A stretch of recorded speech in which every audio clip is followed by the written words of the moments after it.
The following is a presentation of the Eagles Sports Network. Alongside Carson-Newman women's basketball coach Mike Mincey, I'm Michael Watchring, and this is the Eagles Sports Network as CN hits the road to face LR. Coach, you look at your roster, you've won 6 consecutive road games. Last year, you won 7 consecutive road games. That was the longest stretch you've had. Longest this decade is 9 straight road victories. When you look at what you've been able to do over this last 6, you've limited teams to 35% shooting. Why have you been so good defensively on the road? You know, that's something that I was looking at, today, just about, since we started that King game when our roster kind of changed and we started playing a true big, or at least starting a true big in most of those games, that defensively we have been a little bit better, protect the rim a little bit better, can protect the paint a little bit better. And so I don't know, maybe that's it, that we've been able to do that. Obviously been a good road team is something that you want to hang your hat on. I mean, this year we've been almost better on the road than we have at home, which is not really something that you want to do. But I've been proud of our kids, how when they go on the road, they kind of take it upon themselves to go in these sometimes hostile environments. Sometimes it's in environments where there's nobody even there, and still bring their own energy and play well and stick together. Because when you do go on the road, you're not going to have your fans that you're typically having, and you're going to have to bring your own energy as a group. And so I've been proud to see them do well at that. You get an LR team that's very interesting because they've beaten you on the road. They probably should have beaten Lander, who leads the Peach Belt right now, in this gym earlier this season.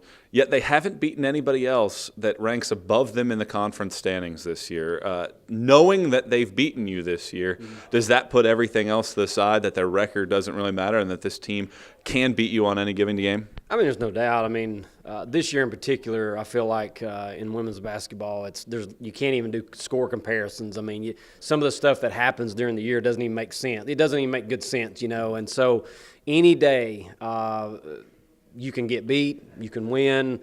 You see really good teams that are all of a sudden you go and you start looking at scores and you're like, what? How did that happen? So all we know, yes, they beat us in our gym, and so that's enough respect that you got to give right there. I mean, they played us well both times last year when they played over here. We had a decent game over there, got a pretty decent win in terms of margin of victory. I don't think they necessarily played very well at all, which kind of aided in the margin of victory for us at their place. But typically, it's always been a tough place to play at LR. I think they're very fundamental. I think they're very sound. They play hard. They play together. So, I mean, it's going to be a very difficult challenge for us to go over there and try to pick up a win. You look at their roster, 2 players in double figures and 2 players that have given you some fits. Maddie Sudworth went for 30. Yep. Kendall Toinita has had some solid games throughout her career. Yep. What's it going to take for your team to have that good defensive effort and slow those 2 players down? Well, you go back to the game when we played here, and, Sudworth in particular, she made some really tough shots. It was just one of those games where she felt it. She was calling for the ball. I did an up and under from the free throw line one time. Just a lot of things. She made it happen, but a lot of things went her way. I mean, she just felt it. She hadn't scored 30 since that game, something we talked about, yesterday. And, it was Bearden had 14 or whatever here, hadn't scored that again.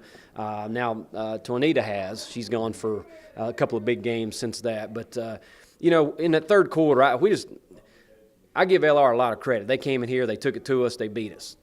But on our side, we didn't play very hard. There was a lot of internal things going on. It just exploded from within in that particular game. The third quarter was probably one of the worst quarters that Holt Fieldhouse has seen a Carson-Newman women's basketball team play in a long, long time. I mean, maybe since I've been the head coach. It was bad. It was just one turnover after another. Not a lot of great defensive effort, and then all of a sudden it's like we just felt sorry for us, and LR capitalized on it, and they walked out of here with a big W. Coach, appreciate the time. Best luck this weekend. Thank you, Michael. He's Carson-Newman women's basketball coach Mike Mincey. I'm Michael Watchring, and this is the Eagles Sports Network.